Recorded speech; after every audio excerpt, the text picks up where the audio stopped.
Timmy K here, Metal Boys. Look at this. The Metal Boy shirts are now on sale. Just go to the video description to find out on how you can purchase one. Metal!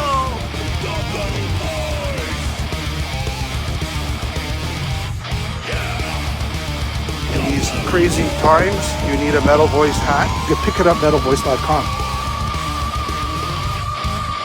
Welcome back to the Metal Voice, Simone Simmons from the band Epica. You know what's interesting about you?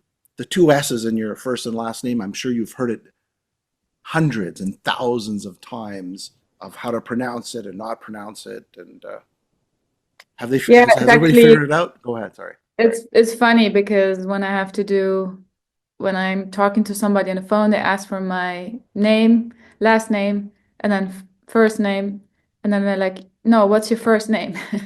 Because in Dutch you pronounce it also very similar, Simone, Simons, not like Simmons, but Simons. So, filling out forms online, I sometimes even fuck it up myself.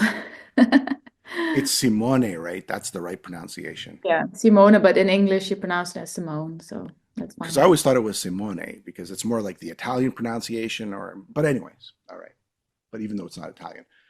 But it's always a conversation thing, my name, yeah. Yeah. SS. Great news. The new Epica album's coming out, Aspiral. It's coming out April 11th. This is your 9th studio album. Wow, it's been a while since you actually had like a studio release. Not to say that you haven't released stuff in the past few years. And the first thing I want to ask you is for the people who have not heard the whole thing, they've seen the tracks, right? Or heard the tracks, the singles, that is. What have you done differently on this album than the last one? And what I mean by the last one, I mean by the last Epica, I mean Omega, I guess. We'll go back then.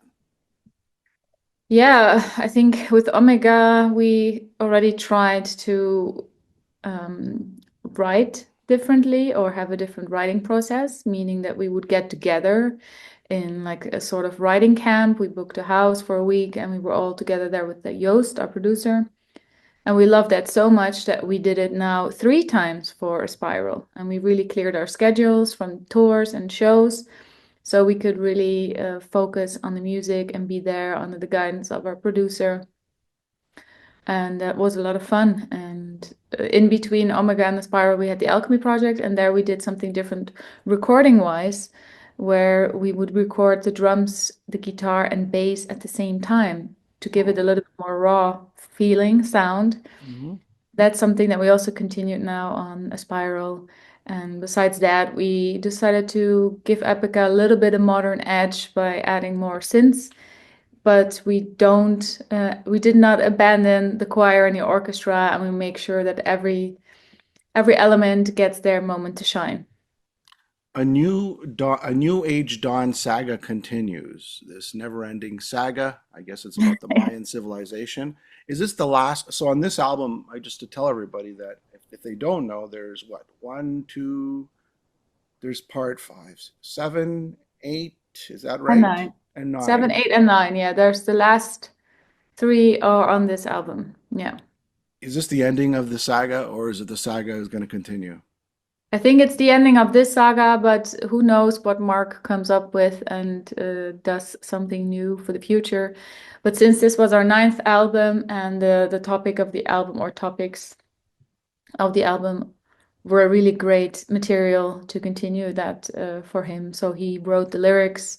We both write lyrics like 50-50, and for the songs that he wrote the music for, he then continued the New Age Dawns for those songs with that idea in the back of his mind with lyric writing. And it's basically in a nutshell, it just comes to that we are at the end of the shift in our consciousness where we all have to get together in this chaotic world in order to try to change things for the better, I guess, if you had to.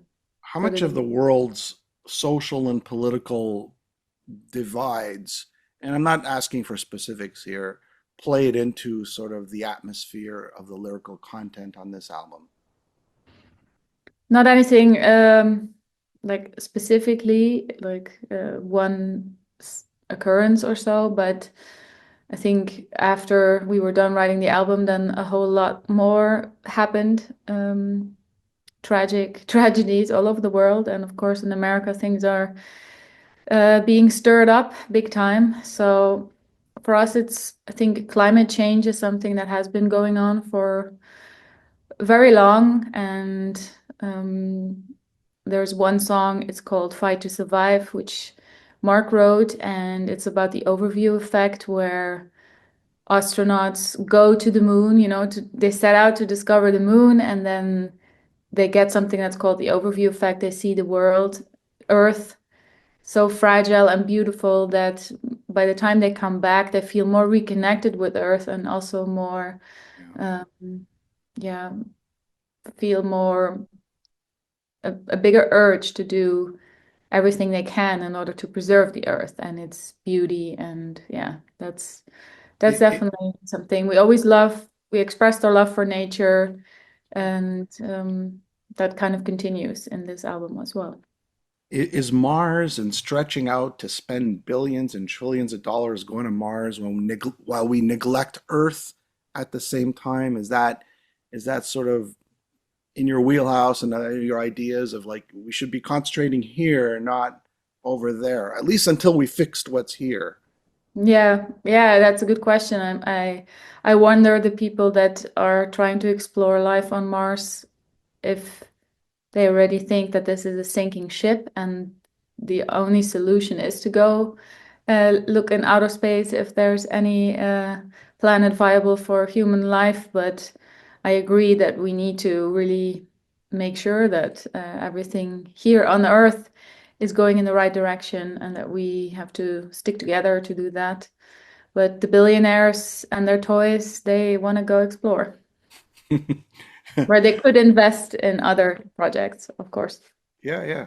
I mean, there's a time to explore and then there's a time to fix things, right? So why desert something that you broke and you fix Yeah. something new, right?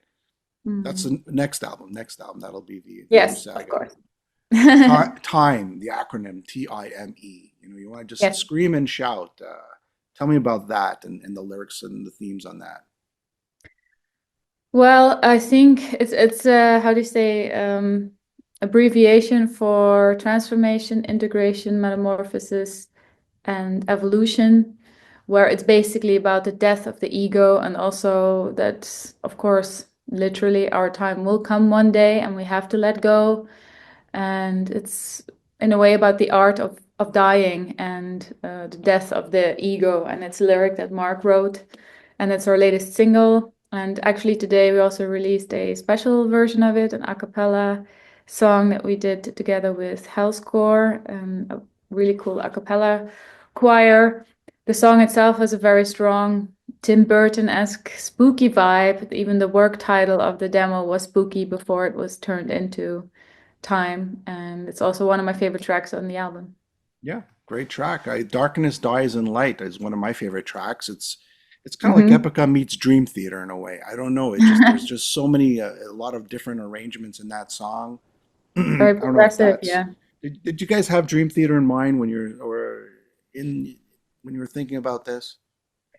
I don't know any music from Dream Theater, Okay, well, I guess not then. so not for me, but I don't know about the guys. I think Yeah, yeah, some yeah. band members used to be into Dream Theater, but I don't know if they still are at this time. So it's a good question. I can't really answer. Well, what's darkness? I guess that's part of the ninology of a new age dawn. Do you find that the more time that you're sort of involved in the music industry, that there's just more and more bands mimicking Epica? Not that they can, but maybe cheaper copycats. It seems like there's an Epica band similar popping up every day. An epidemic. Epidemic, yes, I like that. Yeah. Epidemic. Yeah, I don't know. I think it could be seen as a compliment when other musicians find your music inspiring, but I always encourage everybody, whether you're in a band or you're a soloist, to kind of go your own way and discover your own sound and voice. because that is eventually what will attract the music fans, and Yeah, authenticity is very important in this case. But I could not name an Epica copycat right now, nor would I actually give it that name. So I don't know. I see it more as a compliment, I guess. I guess it is. What subjects do you like to study? You know, because well, not only you, but the rest of the band too. Because there's just so many intricate themes. Like you're talking about the ego, right? I don't know, Freudian, or you're talking about, you know, the end of civilization. You know, there's so many deep themes. Like, what do you guys have, like, you're on Wikipedia, or like you're studying, or where do these ideas come from? Partially our own lives, I guess. The It's lifestyle deep that though. we It's deep. lead. Yeah. Yeah, I think back in the day, if I go back to primary school, my interests were mainly music, English, so language, music, I can connect those two. And in high school, I was a big fan of philosophy and also art in general. We got art history, sculpting, and music. Those were my main favorite subjects, and I do like to explore the world of meditation, of self-reflection. I'm a very analytic person, and I am my biggest experiment, I guess. So I take a lot of inspiration of my own creative brain that never stops. So always Uh, enough inspiration. are you spiritual in the sense of, you know, maybe you don't subscribe to an organized religion, but you subscribe to a greater power? No, I'm none of the latter. I would just say I believe in the power of nature and that everything is somehow connected. But I don't have a religion that I connect with, nor do I practice anything. Hmm. Um, I always said I believe very strongly in the human mind, that it's very powerful, and in the strength of nature, and that we're kind of connected, and that we're all part of like a big whole, as in WHOL, as an entirety. All right. And are there any people that you'd like to collaborate in the future with that you haven't? Like you said, oh, I missed that one. Maybe next time. There are many artists in the metal scene or non-metal music I would like to collaborate with, but I've been saying in so many interviews already, I would love to collaborate with Rammstein one day, or Till Lindemann. Um, they are free to use my voice for any of their tracks. That would be amazing. Well, so back to your album, like what is your, I guess, what would be your favorite song on the album and why? I think, yeah, it's hard to choose between your children, but the Mm-hmm. one I really love is the Great Saga of Existence, because it's a nice long track that holds everything that is Epica, and beautiful melodies, beautiful orchestra, but amazing groovy guitar riffs that just make you want to get up from your chair and start banging your head. So it's one of the songs I'm looking forward to perform live. Okay. I feel that Apparition would be your most Metallica-like song. Metallica, yeah. I kind of had more like a Marilyn Manson vibe in the back of my head when I was talking to Isaac about uh, other bands that I like, and with Apparition, I feel it's one of the tracks that feels pretty new, like a newer Epica compared to Darkness, Dies and Light has this real old school Epica vibe, and Apparition is very, yeah, it has a really cool guitar riff as well. And I know Isaac is also a Metallica fan, so it might be that he mixed Marilyn Manson with Metallica. Eminem Subconsciously, right? Subconsciously. could Not to be. say it sounds like Metallica. I'm just saying it has Mm. little vibes of it, right? Yeah, Old. we played with Metallica. That was one of our highlights. Was it last year or the year before that? No, it was 2023. We played with Metallica, 3 shows. And what was That that was, like? What was that experience like? it was amazing. I mean, it was a matter of seconds where we had to immediately jump in and confirm that we could do the gigs. and we couldn't believe it ourselves, but we're very grateful for it. It was lovely to play on that round stage, very different from what we're normally used to.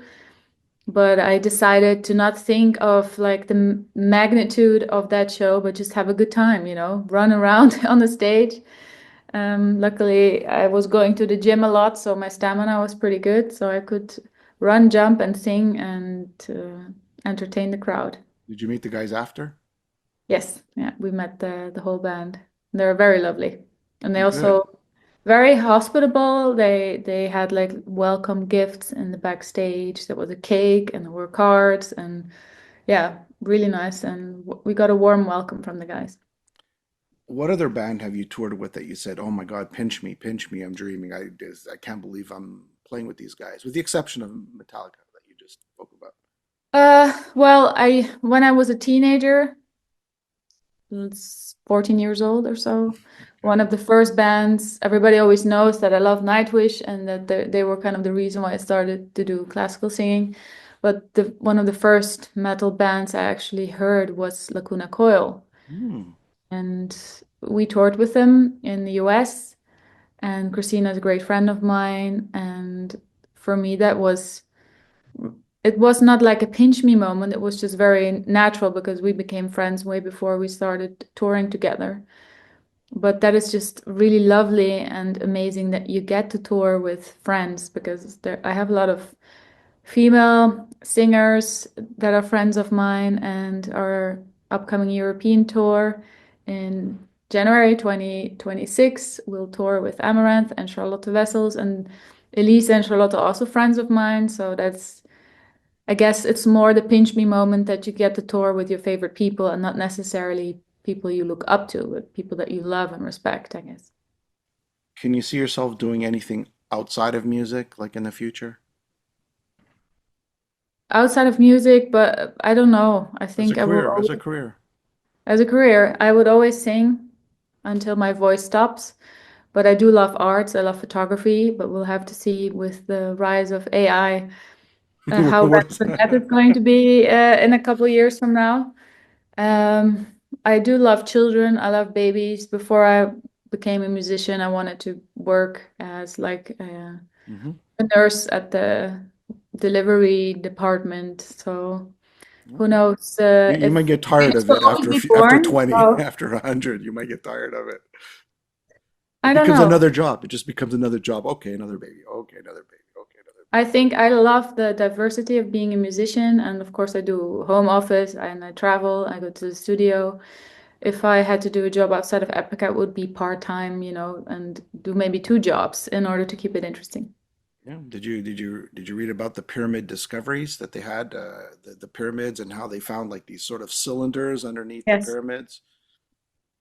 What'd you think? There are still a lot to discover, and of course, a lot of conspiracy theories of what it means. But yeah, I actually have been to Egypt. I've been to Cairo, and I've seen the pyramids. So that was magical. That was already when I was very young. I was 16. Before I started to travel the world with Epica, I already went to Egypt, and I'd love to go back one day. All right. On that note, what would you want to tell all your fans out there about the album, about the tour, or anything else? Well, the album's coming out April 11th. Not so many nights anymore. We're counting down the days, and it's an album we're incredibly proud of. We worked our asses off, hmm and yeah, I just can't wait for everybody to listen to it. We're coming to the States beginning of March. We have 3 gigs. It's like a little warming up because we are actually working on a longer tour as well. Okay. So we go to Atlanta and New York and Los Angeles. And yeah, I just hope everybody loves the album and that we get to see many happy metalheads on the road. On that note, Simone Simmons, thank you so much for being on the show. Everybody You're go pick welcome. up the new album, Aspiral. It's a spiral, right? A spiral. Yes, Spiral. Spiral. Okay. Have yourself a wonderful day. You too. Bye bye.